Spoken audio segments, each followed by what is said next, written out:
Welcome to another episode of Just One More Fix. This is James. With me in this review is Carrie and Lacey. Hey. You can find us online at justonemorefix.com or on Twitter at justonemorefix. If you like us, head over to iTunes or to Google Play and give us a rating and a comment. In this review, we are going to review Lamentations of the Flame Princess. And now, it's time to get a review fixed.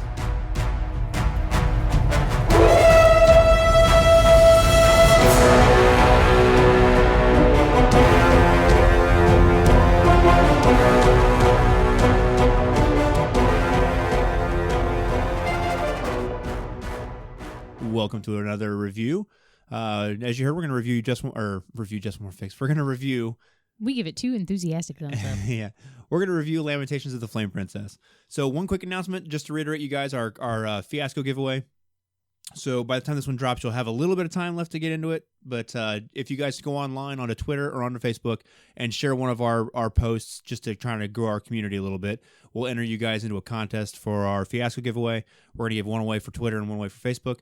And that ends on January 2nd, when we should make the announcement on the Wednesday episode, January 4th. So get in there, help us grow our community, get some free swag, and yeah. Make a fiasco. Yeah, have a fiasco. So, like I said, we're going to review Lamentations of the Flame Princess. So this is one of the first games that kind of brought me into the old school revolution or old school renaissance, the OSR movement or whatever you want to say. So it came out in 2013. It was written and designed by, so his name is James Raggi. He's from Finland. Hopefully I'm saying it right. But so the book is a hardcover book. It's got some quite a bit of artwork in it, but it does have some full color art in it. There's several pages of it. There's tables actually on the cover, which I really like a lot because it makes them easy to access. The book itself is about 165 pages.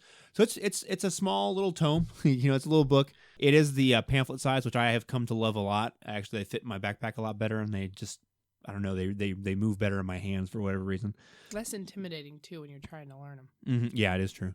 Like I said, it is an old school revival or old school Renaissance book, so it has a lot of the second edition feel. So if you are looking for more of that second edition feel with like the saving throws, the old school style saving throws with breath weapon, magic device, and all that kind of stuff, that's in there. But it's pretty straightforward and simple. The mechanics are very clean. It has that old school feel, but it's not quite first edition where you've got all the different modifiers for being on high ground and being downwind and whatever other modifier you can imagine. When I first got this, I got it because it did kind of call me back to my early days of gaming, to my second edition days. So I thought it was very cool. I got it because the artwork, it's beautiful. Yeah, I was just going to say the cover art is phenomenal. And the explicit content warning. That was a big selling Yeah, so point this too. game is it says on the cover for 18 plus, but really it's more for the artwork in the core book. The core book, like, there's nothing really explicit in what it talks about, in my opinion, but the artwork, there's some pretty gory and graphic artwork. Like, there might be some There's nudity. There's a little bit of nudity in the artwork, but it's nothing, I don't know, it's the look of it encourages a darker game. Yeah. So it's somewhere between if you wanted to bring into some horror and darkness into your regular fantasy Dungeons and Dragons style old school role playing. So it actually is called Lamentations of the Flame Princess Weird Fantasy Role Playing. So it does have that kind of creepy, occulty horror kind of thing going on in it. But the book itself is nicely produced. It's high, I would say, high quality production. I mean, I'm very satisfied with it. The page quality is that kind of like that slicky paper, mostly black and white print. But it does have some full color art. Yeah, the full color inside, art, and the nice. art is phenomenal. And even the black and white art is really good. So just for the physical artifact of the book is really, really cool. They've really gone above and beyond for the book. It does assume that you are a role player when you pick it up, I think, because there is no chapter on what is role playing. Although it's right into character creation, which I almost wonder that books even need those anymore, though. Do you know what I mean? For some things, I just feel like if you're buying the book, for the most part, you kind of understand what role playing is. If not, just ask Uncle Google. But yeah, but you got to start somewhere. That's true. That's true. That's fair. Character creation is pretty brutal. This is a pretty gritty game. So you should expect the survivability of characters is not the highest in this game. But you start off just like most, old school Dungeons and Dragons games. You roll 3d6 straight down the list, and that's what your statistics are.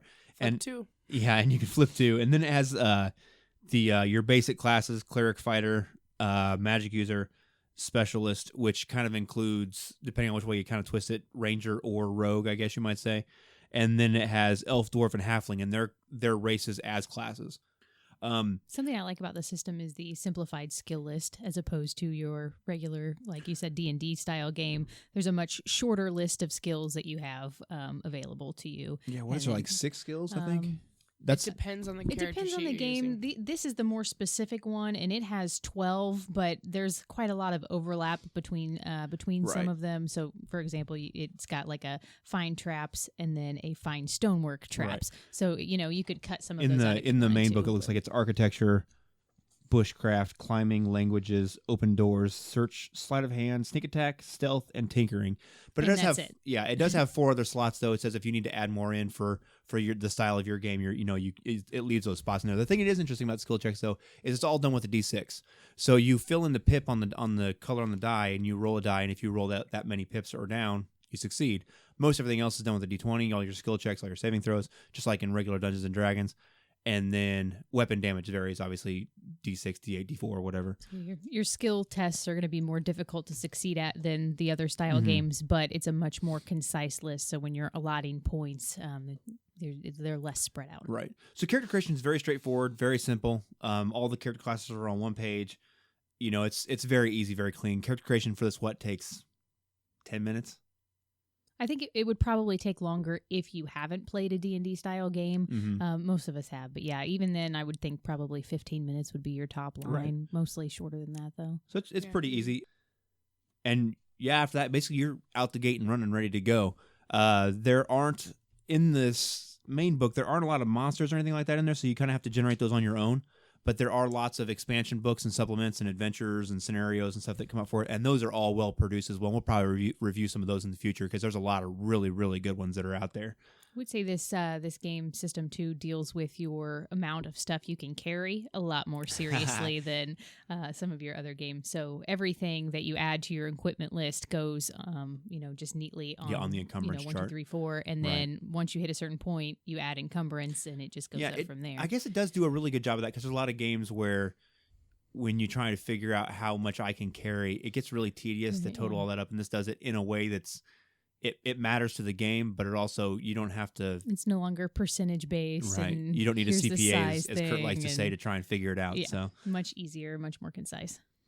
right on. So as far as gameplay goes, it's pretty much like D&D. You roll a D20 to hit. Hit their AC. If you roll over it, you hit. If you roll under it, you miss. It's pretty straightforward fantasy D&D. The main book is pretty generic in tone, I guess you would say, because you don't have to play it as a dark game. You could play this in any kind of fantasy style game you wanted with just this core book. You can make your own, or you can purchase theirs. Yeah. And that is the second biggest selling point for the game was their pre-made adventures are awesome. Yeah, they're really well put together, well produced. The books are nice quality. They're beautiful. In fact, the one that Carrie has, I would say, is even more beautiful than the regular book. It's got the pretty little ribbon and Right. the gold inlay and all that stuff. It's very well done. Same full color art, So- and the adventures seem to be fairly easy to run from a GM point. Is that They're fair pretty to say? robust. There's a lot to them. They're not. I don't know. They're more like scenario based. There's not the ones that I have seen aren't usually like the box text adventure like you'd think for like a regular Dungeons and Dragons adventure. It's more like here's a scenario laid out for you to run your players through, and you kind of take it where you want to go. You can quickly catch up by just taking a look at the page and knowing what's in the room. You don't have to read a whole page worth of text. You can read a little box. Mm-hmm. A lot of this, I mean, we're not going into a whole lot of detail on how the game runs because it is like a classic Dungeons and Dragons fantasy style game. It's got magic users and clerics. The spells are a little bit, refined and pared down to where you don't have 8,000 options to choose from anymore. It's really distilled down to the essence of what, old school Dungeons and Dragons role playing, really felt like, I guess.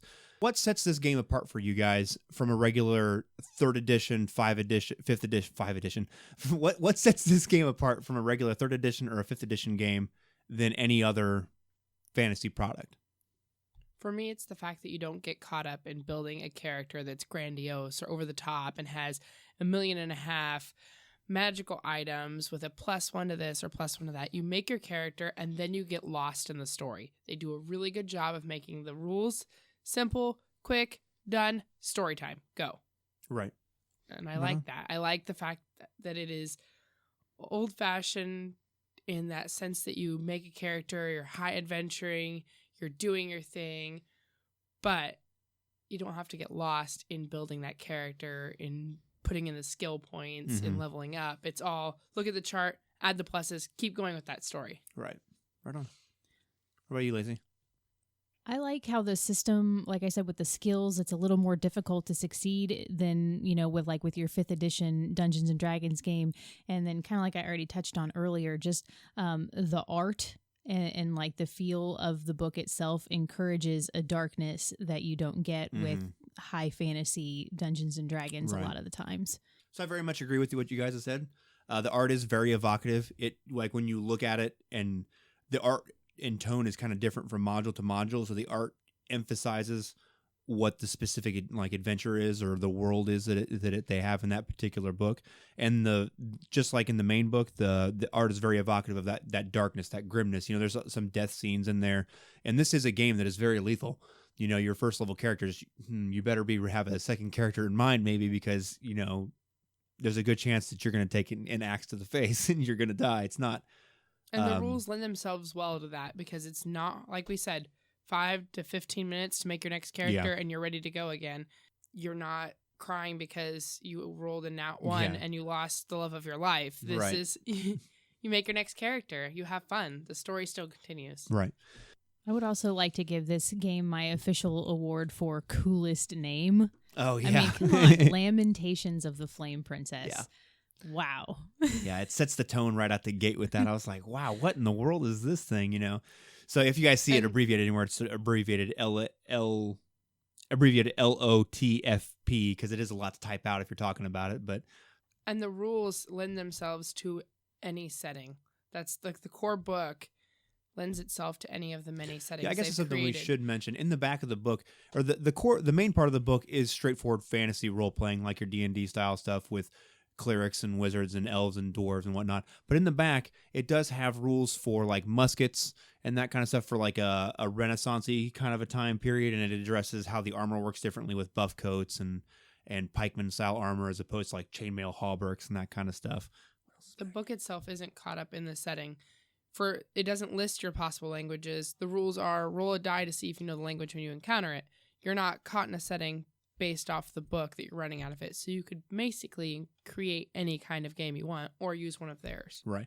And in some of the modules, they are a span the gamut. Some of them are more like a historical Europe style of setting. Some of them are more like a fantasy, classic, Middle Earthy kind of a feel to them. There's some of them that are most of the adventures are very Lovecraftian in a lot of ways. Darkness that they have kind of brought into them. So they mingle fantasy and horror very well. Yeah, they do. It is kind of and it's refreshing too, because when you think of a lot of your fantasy games that you see out there, mostly a lot of them are that kind of high fantasy, high adventure, low lethality, big heroic stuff, Whereas this, it's, I don't want to say lower fantasy, but it's lower powered, at least initially. If you can survive for 10 levels, more power to you. It's going to be really tough, but bad things can happen to the hero, though. Yeah. You're not invincible. Not even close to being invincible. There's not a lot of talk about magic items in there, so it's kind of implied to me that it's supposed to be like a lower magic kind of a thing. The spells the priests and wizards get are fewer. There's fewer to choose from. It's nice because you don't get caught in this analysis of what you're going to take. It's pared down very nicely, I think. So right on. So what do you guys think? Do you guys like this game? What do you specifically like about it? We've played several games of it now, so I feel like we have a good feel for it. I like the game a lot. I like anything that's intermingled with horror. I think we've already established through several sessions, but I like that it is a little grittier. There's a little more at stake when you play the game. It is a little difficult, though, at times for me to wrap my head around, because it is similar to D&D, and yet sometimes the things are backwards, where you want to roll like under your stat as opposed to over, which can be kind of a barrier if you're used to doing things the other way. But that really is just a small price, I think, to pay to enjoy a great game. Right on. I like the fact that it's for adults, too. I know that sounds silly, but it comfortably crosses the line. It's not kiddish. It's fun. I like it a lot. Yeah, I agree with you very much, Kara. I like that it's a game designed for adults, because not to say that I want to play like super mature games, but it is nice to be able to play a game that is designed with adults in mind and not designed for, your 15-year-old just getting in role-playing games. So I like that aspect of it very much too. It's not afraid to cross lines. Right. I do like the fact that it calls me back to my early gaming days of second edition when I had to explain to you guys what saving throws were and how they worked. I was like, oh my God, how do you not know this? So it's a lot of fun for me in that sense. So if you know somebody who used to game way back in the day of second edition and first edition and have gotten away from it, this might be a great, way to kind of bring them back into it, to harken back to some of those classic times of, when they were gaming, way back in the 80s or whatever, like many of us were.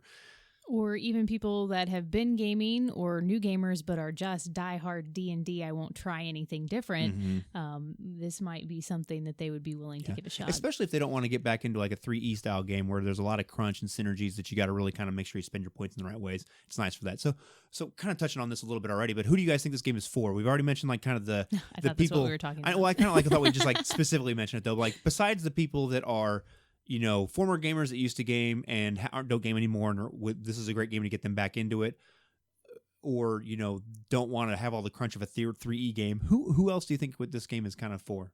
So you're people you're people that are stuck on D&D. Maybe you've been running a lot of your more storytelling games recently, and this can be very refreshing to add a little bit more system and crunchiness, right, and a little less interactive storyboard type stuff. Right.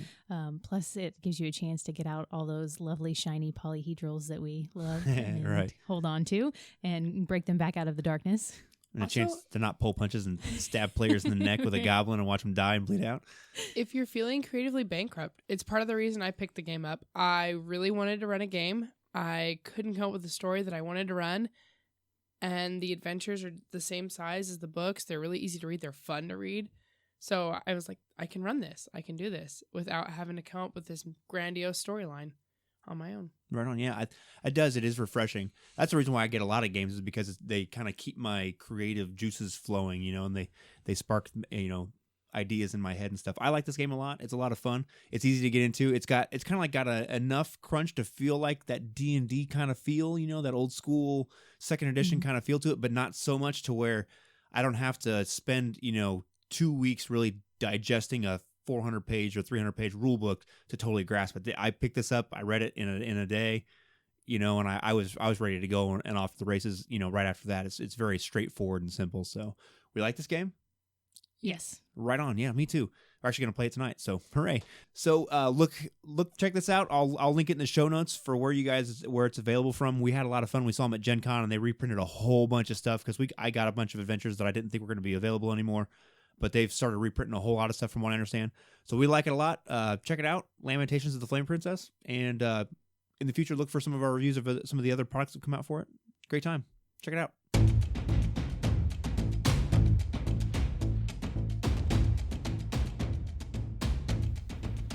Thanks for listening. This has been another episode of Just One More Fix.